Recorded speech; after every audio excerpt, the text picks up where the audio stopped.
Okay, so in unit number 3, we have already undergone about the dynamic diagrams.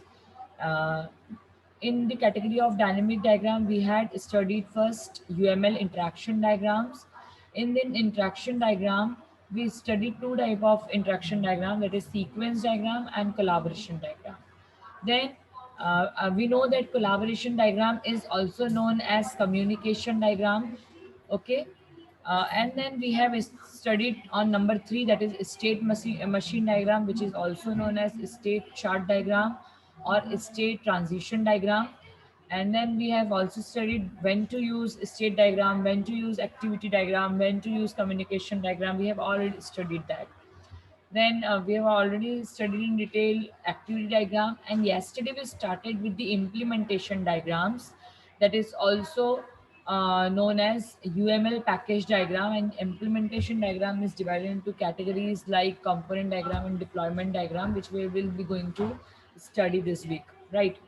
So again, see the recap of what we have studied yesterday about implementation diagram and the package diagram in detail. Implementation diagrams are static in nature. That means these are the structural diagram. In ये dynamic नहीं होते हैं, ये with operation से with time जो है वो change नहीं होते हैं. ये जो है always it is remaining same through out the software development. And the implementation diagram is divided into two categories, component diagram और डिप्लॉयमेंट डायग्राम. कंपोनेंट डायग्राम वो होते हैं जिसमें आप सेट ऑफ कंपोनेंट्स और उनकी रिलेशनशिप को शो करते हैं. ये स्टैटिक व्यू शो करता है. और कंपोनेंट का मतलब क्या होता है?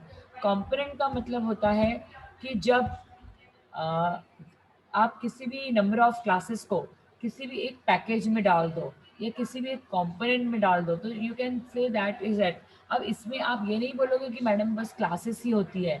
It also includes interfaces, it's also includes libraries, it's also includes some kind of databases.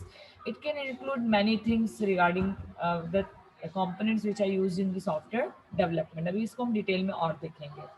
फिर डिप्लॉयमेंट डायग्राम क्या होता है? डिप्लॉयमेंट डायग्राम जो होते हैं वो सेट ऑफ नोड्स होते हैं. Set of nodes in terms of what, कि आप जब भी फाइनल प्रोडक्ट आपके कस्टमर को डिप्लॉय करते हो, तो वहाँ पर कस्टमर को नंबर ऑफ थ्रेड्स, कितने नंबर ऑफ चीज़ें आपने इस पर्टिकुलर सॉफ्टवेयर डेवलपमेंट में डाल रखी है, उसका एक डिप्लॉयमेंट व्यू आप दिखाते हो टू दी कस्टमर.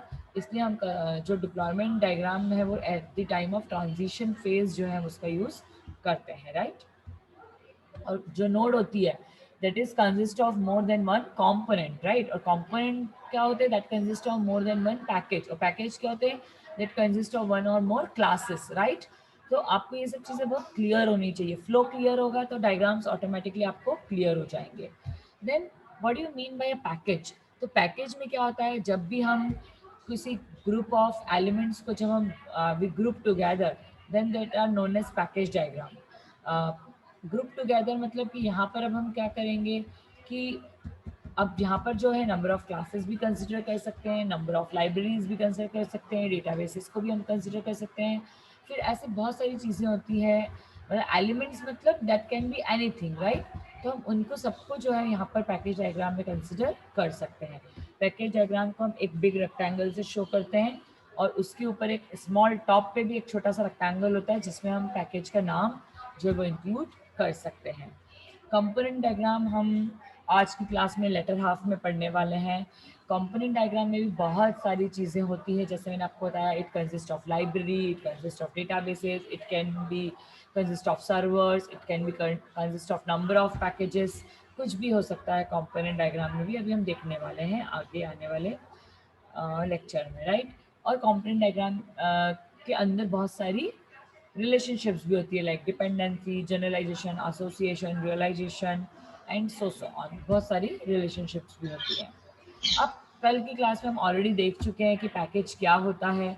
तो पैकेज एक रेक्टेंगल होता है, उसके ऊपर टॉप पे एक छोटा रेक्टेंगल होता है जिस पे आप पैकेज का नाम लिख सकते हो.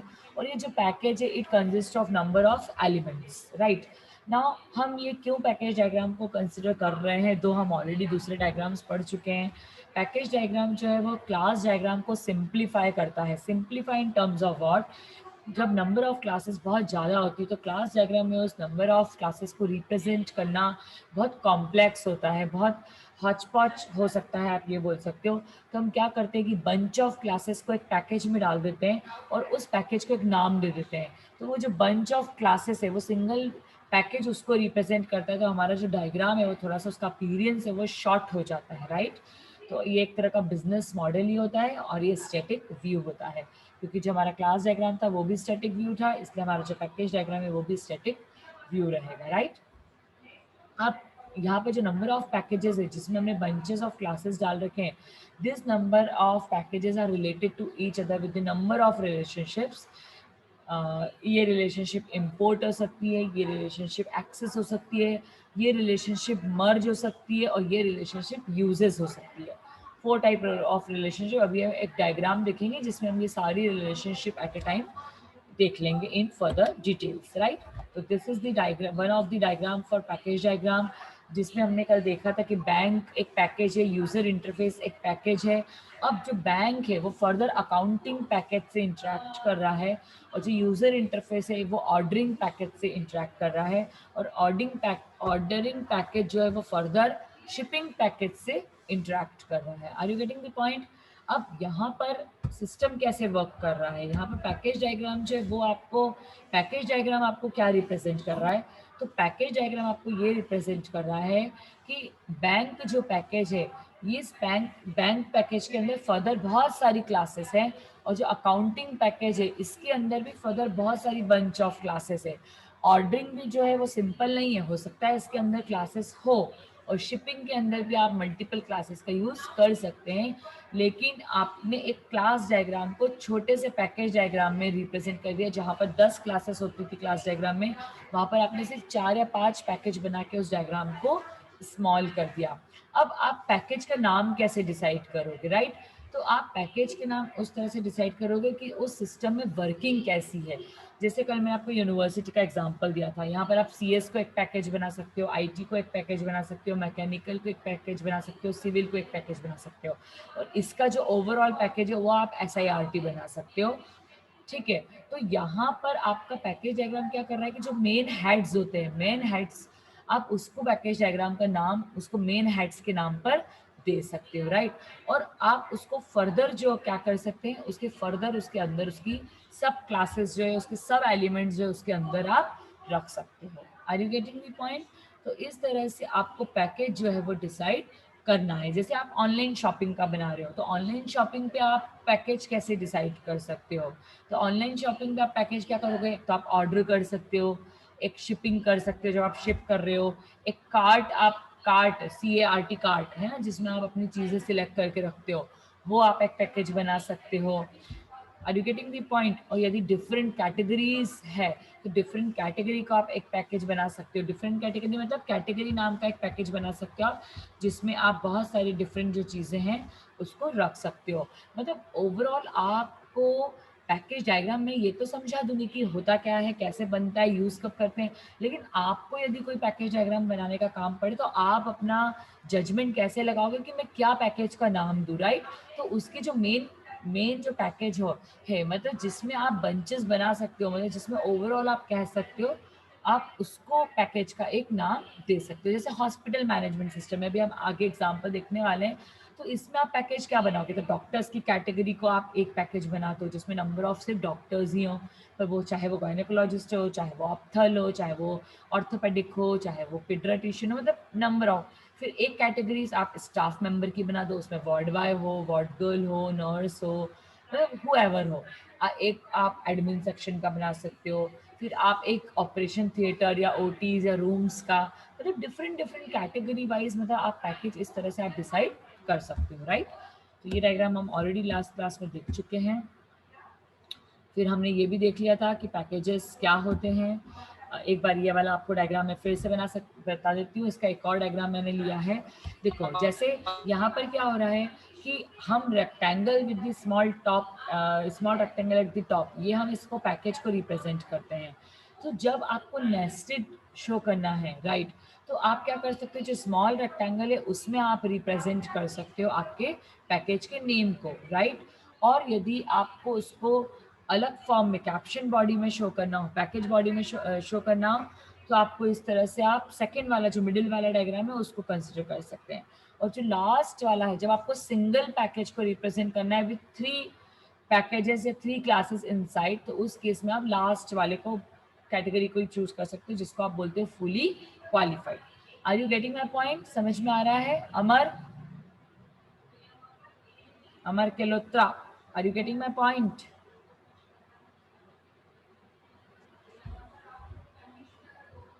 हर्ष, हर्ष ने तो अभी ज्वाइन किया है। हर्ष लेट क्यों हो गए आज?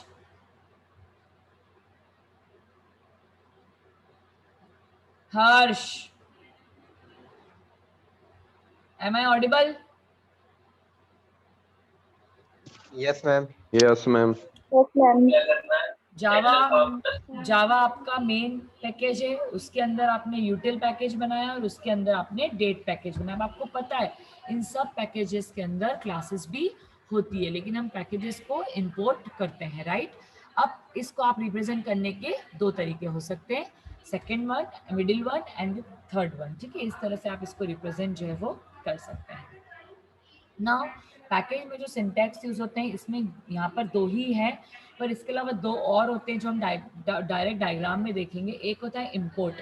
तो इंपोर्ट जो होता है, आपको यदि किसी भी दूसरे पैकेज को ऐड करना है, दूसरे पैकेज को आपको इन्वॉल्व करना है, तो आप उसको एडेड रिलेशनशिप बोलोगे। आप उसको बोलोगे इंपोर्ट, कि वन पैकेज जब डिपेंड करेगा दूसरे पैकेज पर, तो आप उसको बोलोगे मैंने उस पैकेज को, जो सेकेंड पैकेज पे आप डिपेंडेड हो, आपने उसको क्या कर लिया, ऐड कर लिया, राइट? तो उसके लिए आप यूज करोगे इंपोर्ट। और जब आप उसको ऐड करने के बाद, जब आप उसकी जो क्लासेस है, उसमें जो वेरिएबल है, उसमें जो ऑपरेशंस है, फंक्शंस है, जब आप उनको एक्सेस करने लग जाओगे, आपकी जो रिलेशनशिप है वो स्ट्रांग हो जाएगी, क्योंकि आप ज़्यादा डिपेंडेंट हो। एक जगह आपने सिर्फ उसको रिलेशन बना के रखा है, लेकिन आप जब उसमें उसकी जब चीज़ें यूज़ कर रहे हो, आप जब उसको यूटिलाइज कर रहे हो, तो आप उसको बोलेंगे एक्सेस। तो there is difference between import and access. Import मतलब only the relationship, and access मतलब after the relationship, using the functions of that particular relationship, right? फिर इसी तरह से आप जो है, जैसे यहाँ पर देखो ब्लू डॉटेड लाइन में मर्ज है, आप मर्ज भी यूज कर सकते हो और एक यूज भी यूज कर सकते हो। ये इंपोर्ट और एक्सेस के अलावा 2 रिलेशनशिप होती है, मर्ज और यूज। तो मर्ज जो रिलेशनशिप होती है, वो आपको ये बताती है कि आप 2 या 3 पैकेज को आपस में मर्ज करके वो कैसे, मतलब मल्टीपल इनपुट के साथ सिंगल आउटपुट में जाएंगे, ठीक है? आप कैसे उसको मल्टीपल आउटपुट को सिंगल इनपुट में कन्वर्ट कर सकते हो, that is with the help of merge. और जो यूज होता है, यूज मतलब कि आप नंबर ऑफ पैकेजेस बहुत सारे हैं, पर आप कोई भी नंबर ऑफ पैकेजेस यूज करो, आपको उसको सिंगल बॉडी में बाद में कन्वर्ट होना पड़ेगा। कैसे? Let's see with the help of this example, कि आपको शॉपिंग करनी है। शॉपिंग करने के बहुत तरीके होते हैं। आपकी फ्रेंड घर में बिजनेस करती है, तो आप उसको फ़ोन लगा के बोल सकते हो। आपको अमेजन से करना हो तो वो वेब शॉपिंग होती है। आपको, आपके पास लैपटॉप या कंप्यूटर नहीं है, आपको मोबाइल से करना है, तो वो ऐप शॉपिंग होती है या मोबाइल शॉपिंग होती है। आपको मेल पर कोई मैसेज आया है कि ये पर्टिकुलर आइटम्स अवेलेबल है, और आपने उसका मेल पे रिप्लाई किया, वहीं पर आपने अपनी रिक्वायरमेंट दे दी, तो वो मेल शॉपिंग होती है। आपने देखा होगा कि जनरली जो होल सेलर्स होते हैं, वो अपना जो कोटेशंस होते हैं अधिकतर मेल पर भेजते हैं। एम आई राइट? वो अपने कोटेशन अधिकतर मेल पर भेजते हैं। तो आपको मेल के थ्रू यदि आप शॉपिंग करते हो, मेल शॉपिंग होगी। मतलब these are the different kinds of things which आप, ये जो डिफरेंट डिफरेंट चीज़ें हैं, जहाँ पर आप डिफरेंट डिफरेंट स्टाइल्स है जिनके थ्रू आप जो शॉपिंग है वो क्या कर सकते हो, कर सकते हो। अब आप शॉपिंग किसी भी टाइप की करो, आपको अल्टीमेटली पेमेंट तो करना ही है, और पेमेंट करने के लिए मोड अलग अलग हो सकते हैं, तो वो तो पैकेज डायग्राम के अंदर आएंगे, राइट? अब आप सारी शॉपिंग को मर्ज करके, या आप सारी शॉपिंग को मर्ज करके, मतलब आपने वेब के थ्रू एक्सेस किया, आपने मोबाइल के थ्रू एक्सेस किया, आपने फ़ोन के थ्रू एक्सेस किया, आप अपने आइटम का सिलेक्शन कर लोगे और उसको आपने नाम दे दिया शॉपिंग कार्ट। मतलब सारी चीज़ों को सिलेक्ट करके आप एक कार्ट में लेके आ गए हो, और आप चाहे वेब शॉपिंग करो, मोबाइल करो, फ़ोन करो, मेल करो, आप सारी चीज़ों को यूज़ करने के बाद अल्टीमेटली आपको जो पेमेंट करना है वो आपको करना पड़ेगा। तो आपने यूसेज पैकेज, देखो यहाँ पर क्लियरली लिखा है यूसेज पैकेज। यूसेज डिपेंडेंसी मतलब यूज डिपेंडेंसी है कि आपको पेमेंट का यूज तो करना ही पड़ेगा, आप कोई भी शॉपिंग करो, राइट। और जो पेमेंट है, पेमेंट क्या करेगा, it access the shopping cart. Shopping cart मतलब पर्सनल, मेरा शॉपिंग कार्ट अलग होगा, आपका शॉपिंग कार्ट अलग होगा, आपकी फ्रेंड का शॉपिंग कार्ट अलग है। शॉपिंग कार्ट कभी भी कॉमन नहीं होते। पेमेंट करने की जो मेथड है वो कॉमन हो सकती है कि आप भी पेटीएम यूज़ कर रहे हो, मैं भी पेटीएम यूज़ कर रही हूँ, आप भी गूगल पे कर रहे हो, वो आपका जो है वो अलग हो सकता है। लेकिन प्राइवेट इंपोर्ट का मतलब होता है कि यहाँ पर जो हम पैकेज यूज़ कर रहे हैं, जो हम एक्सेस यूज़ कर रहे हैं, ये एक्सेस जो है it is a type of a private import. Private import in the sense कि आप यहाँ पर जो शॉपिंग कार्ट है वो आपकी पर्सनल कार्ट है जिसको आप पर्सनली यूज़ कर सकते हैं। Are you getting my point? और पब्लिक इंपोर्ट मतलब जो इंपोर्ट होता है वो पब्लिक होता है। पब्लिक होता है मतलब कि उसको कोई भी एक्सेस कर सकता है। जैसे कस्टमर है, अब पेमेंट तो सारे कस्टमर पेमेंट कर सकते हैं, मैं अकेली पेमेंट करूंगी ये तो पॉसिबल नहीं है, ठीक है ना। फिर शॉपिंग कार्ट आपने किया, अब इतने ढेरों लोग शॉपिंग कर रहे हैं, ढेरों लोग अलग अलग आइटम परचेस कर रहे हैं, तो अलग अलग आइटम परचेस करने के कारण क्या है, उसकी इन्वेंट्री जो है वो हर सिस्टम की। आपने सपोज पार्ले जी के बिस्किट परचेस किए, 10 स्टॉक में थे, आपने 5 ले लिए, 5 ही बचे, तो उसको अपने स्टॉक को अपडेट करना है, तो वो 5 हो सकता है। आपने 4 लिए, आपके दोस्त ने 4 लिए, तो टोटल मिला के 8 हो गए, तो 2 ही बचे स्टॉक में, उसको और अपडेट करना पड़ेगा। मतलब shopping different different shopping cart पे डिपेंड करेगा कि आपकी इन्वेंट्री आपको कैसे अपडेट करनी है। क्लियर है आपको ये पूरा डायग्राम? अब अच्छे से कल की क्लास में मैं आपको बहुत अच्छे से बता चुकी हूँ, आज मैंने आपको एक बार और बता दिया। अब देखो मैंने आपको बताया कि जो आपके पर्टिकुलर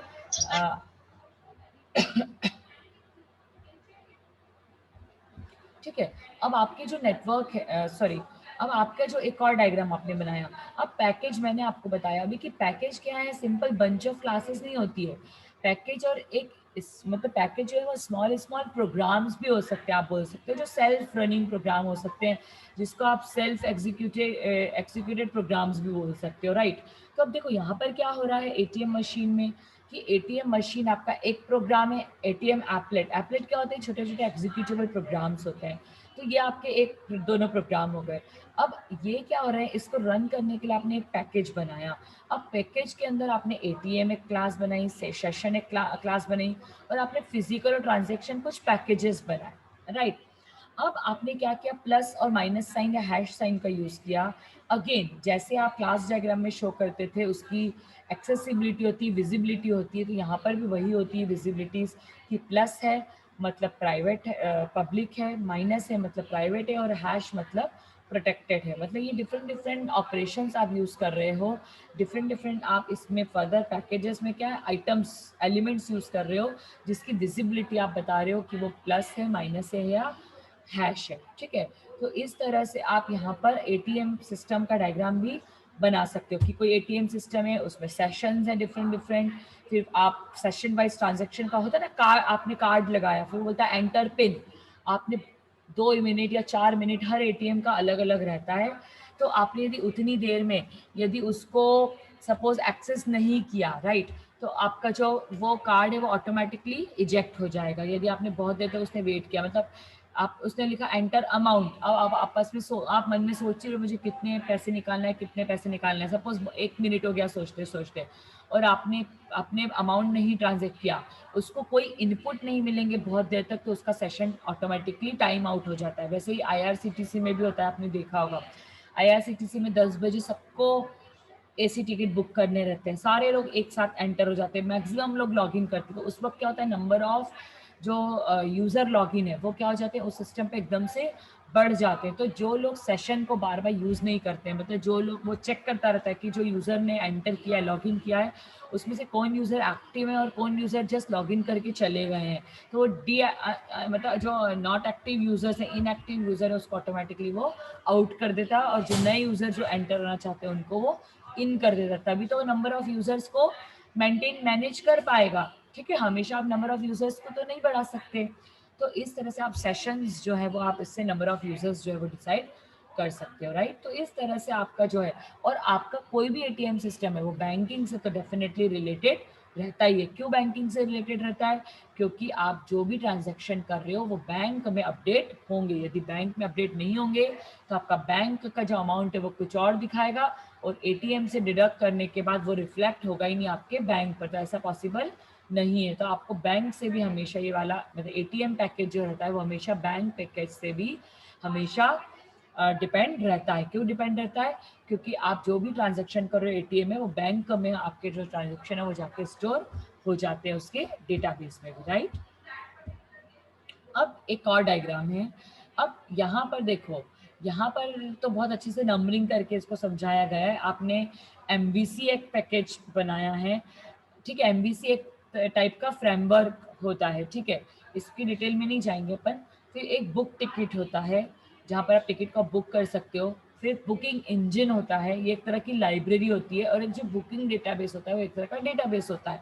ये डायग्राम स्पेशली मैंने आपको ये समझाने के लिए लिया है कि मैंने बताया है पैकेज डायग्राम की डेफिनेशन में कि package is number of model elements. इसमें डिफरेंट नंबर ऑफ एलिमेंट्स होते हैं। तो पैकेज हमेशा बंच ऑफ क्लासेस नहीं होता है। मतलब पैकेज में ऑब्वियसली वो पैकेज नंबर ऑफ क्लासेस तो होता है, लेकिन इट इज़ नॉट ऑलवेज। आप बुक टिकट कर रहे हो, ये एक तरह की एप्लीकेशन हो गई। फिर आपने किसी बुकिंग इंजन का यूज़ करा, वो एक तरह की लाइब्रेरी हो गई। आपने उसको अपडेट करने के लिए, स्टोर करने के लिए एक डेटाबेस यूज़ किया, तो वो बुकिंग डेटाबेस हो गया, मतलब उसका डेटाबेस हो गया। मतलब देखो, एप्लीकेशन अलग चीज़ है, लाइब्रेरी अलग चीज़ है, और आपका डेटाबेस अलग चीज़ है। ये सब अलग अलग चीज़ें हैं। और फ्रेमवर्क फ्रेमवर्क जो है वो अलग चीज़ है, राइट। तो यहाँ पर अलग अलग आपको यूटिलाइजेशन, मतलब आपके जो नंबर ऑफ पैकेजेस हैं वो किसी भी सिस्टम में, किसी भी सॉफ्टवेयर डेवलपमेंट के दौरान अलग अलग हो सकते हैं। डेफिनेटली पर जो एप्लीकेशन है वो सिमिलर टाइप रहेगा, जो लाइब्रेरी है वो सिमिलर टाइप, जो डेटाबेस है मतलब उसमें ओनली डेटाबेसेस ही रहेगा। वो लाइब्रेरी से कभी भी मिक्स नहीं होगा। वो लाइब्रेरी को एक्सेस कर सकता है, वो लाइब्रेरी को इम्पोर्ट कर सकता है, यूज़ या मर्ज कर सकता है, लेकिन वो उससे डिफरेंट थिंग है। आपको क्लियर हो रही है बात?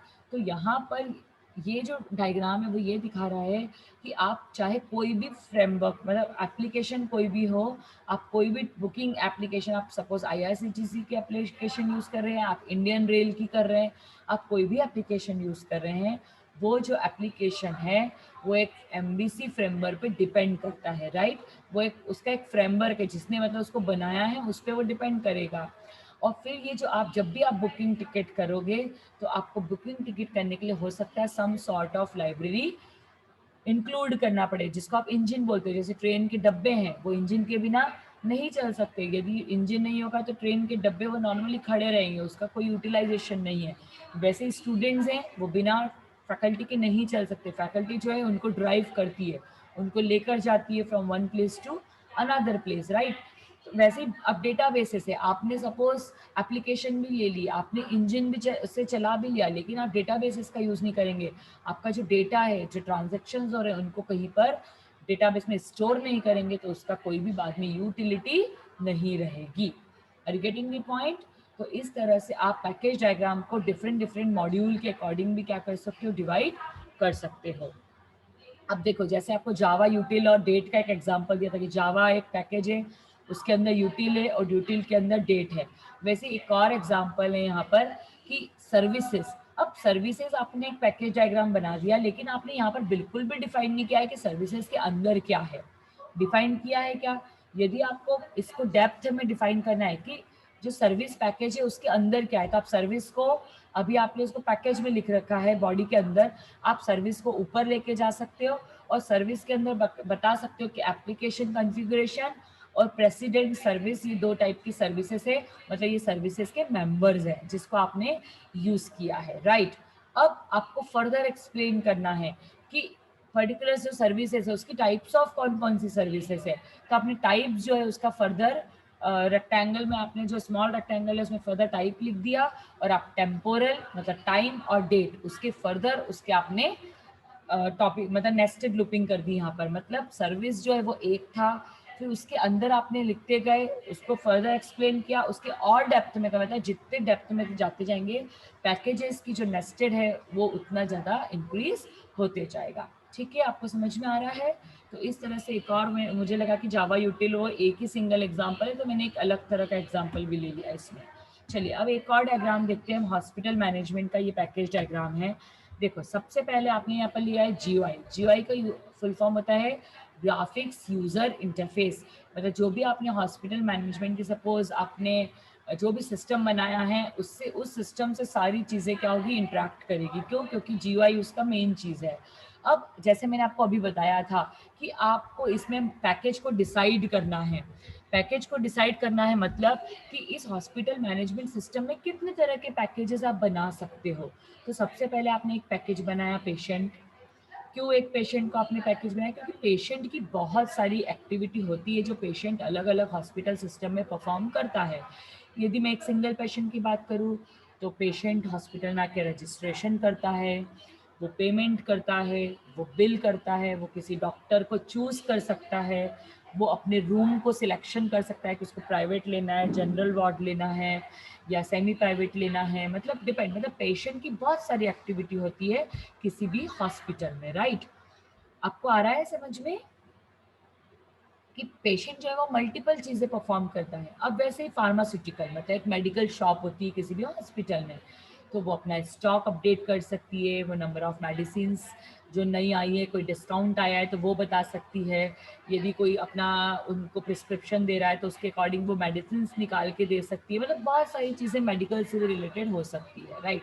अब रिसोर्सेज, रिसोर्सेज मतलब आप बोल सकते हो कि आपके हॉस्पिटल में क्या क्या रिसोर्सेज है। तो यहाँ पर जो पेशेंट रिसोर्स यूज़ कर सकता है वो क्या होगा, बुकिंग। मतलब वो ऑनलाइन जो है वो ऑपरेशन थिएटर जो है डॉक्टर्स बुक कर सकते हैं पेशेंट के अकॉर्डिंग।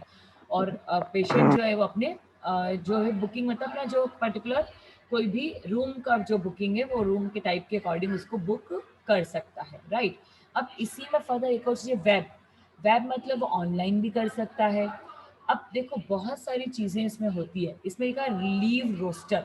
लीव रोस्टर मतलब आपने सुना होगा कि जैसे आप यदि अपन कॉलेज की बात करें तो कॉलेज में तो फाइनल है कि संडे हमेशा ऑफ रहता है। लेकिन जो हॉस्पिटल्स होते हैं, मॉल्स होते हैं, इनमें लीव रोस्टर चलता है। लीव रोस्टर चलता है। जैसे मॉल की बात करें तो मॉल तो संडे बंद नहीं होता है। क्यों?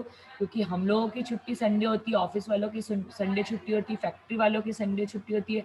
तो वो लोग तो मैक्सिमम ट्राई करते हैं कि वो लोग तो शॉपिंग करने मॉल में संडे के दिन ही जाएंगे, क्योंकि हमारी छुट्टी हमेशा संडे के दिन होती है। तो मॉल के जो एम्प्लॉयज़ होते हैं उनमें एक लीव रोस्टर चलता है। लीव रोस्टर चलता है मतलब किसी का थर्सडे ऑफ रहता है, किसी का वेडनेसडे ऑफ रहता है, पर उनको संडे बिल्कुल भी ऑफ नहीं मिलता है और सैटरडे बिल्कुल भी ऑफ नहीं मिलता है। दिवाली और दशहरे पे बिल्कुल ऑफ नहीं मिलेगा उनको। क्यों नहीं मिलेगा? क्योंकि उनकी जो सेल है जो उसी दिन मैक्सिमम रहती है और सेल जो है वो भी उसी दिन उनकी सबसे ज़्यादा होती है। तो लीव रोस्टर का मतलब ऐसे ही हॉस्पिटल में भी है। तो हॉस्पिटल्स भी 24/7 खुले रहते हैं, तो उसमें भी लीव रोस्टर्स रहते हैं, राइट? फिर बुकिंग रिसोर्सेस, आप बुकिंग कर सकते हो। फिर रिमोट कंसल्टेशन मतलब ऑनलाइन आप डॉक्टर से ऑनलाइन कंसल्टेशन भी ले सकते हो। फिर डेटाबेस में किसने कौन सा रूम बुक किया, किसका ऑपरेशन कब होने वाला है, वो कब डिस्चार्ज होने वाला है, ये सारी इन्फॉर्मेशन डेटाबेस में मेंटेन रहेगी। कौन सा पेशेंट कौन से रूम नंबर में है। फिर आप मैनेजमेंट में नंबर ऑफ़ डॉक्टर्स को मैनेज कर सकते हो, नंबर ऑफ़ एम्प्लॉइज़ को मैनेज कर सकते हो, नंबर ऑफ़ मतलब जो भी ह्यूमन रिसोर्सेज है, चाहे वो डॉक्टर्स हो, चाहे वो वार्ड बॉय हो, वार्ड गर्ल हो, एम्प्लॉयज़, किसी भी टाइप का कस्टमर हो, किसी भी को। फिर उनके अकाउंट्स को आप मेंटेन कर सकते हो, उनकी रिपोर्ट्स, उनका जो डेटा है आप उसको संभाल के रखोगे हमेशा। फिर स्टाफ भी मैंने अभी बताया कि स्टाफ का वर्क रोस्टर होता है, लीव रोस्टर होता है, स्टाफ कौन सा कब अवेलेबल रहेगा सब आपको पता रहता है। तो इस तरह से आप पैकेजेस को डिसाइड कर सकते हो। एक बार आपके पैकेजेस डिसाइड हो गए तो आप एक पैकेज के दूसरे पैकेज से उसकी डिपेंडेंसी डिसाइड कर सकते हो कि आपका जो पेशेंट है वो पेशेंट का डेटाबेस जो रहेगा वो मेंटेन रहेगा। तो जो पैकेज है वो पेशेंट है वो किससे रिलेटेड है, डेटाबेस से। जो फार्मास्यूटिकल है वो भी डेटाबेस से मैनेज रहेगा, क्योंकि फार्मास्यूटिकल में क्या स्टॉक आने वाला है, क्या खत्म होने वाला है, वो भी मतलब डेटाबेस तो मोर ओवर हर ही चीज़ से रिलेटेड रहेगा, राइट? और इस तरह से आप क्या करोगे कि एक पैकेज का दूसरे पैकेज, अब जीयूआई है तो जीयूआई से तो हर कोई इंटरेक्ट करेगा, पेशेंट को भी जीयूआई से इंटरेक्ट करना पड़ेगा, स्टाफ को भी जीयूआई से इंटरेक्ट करना पड़ेगा, क्योंकि हर कोई उस सिस्टम से इंटरेक्ट करेगा। ठीक है, तो जीयूआई से भी सबका इंटरेक्शन रहेगा। तो इस तरह से आप डायग्राम जो है, पैकेज डायग्राम जो है वो बना सकते हैं, राइट। ठीक है, आपको कोई डाउट है पैकेज डायग्राम से रिलेटेड तो आप पूछ लो। लास्ट 6 मिनट्स बचे हैं, let me take the attendance.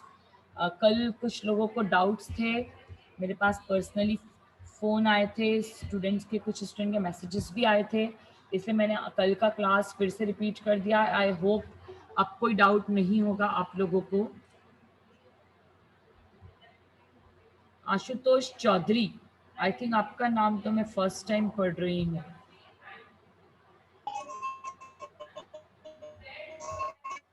आप पहली बार आए मेरी क्लास मैम। में? आशुतोष चौधरी, आप फर्स्ट जी टाइम मैम, आए मेरा हैं? मोबाइल खराब था उस टाइम पे, मैंने okay, ma'am second time. Please on your video cameras.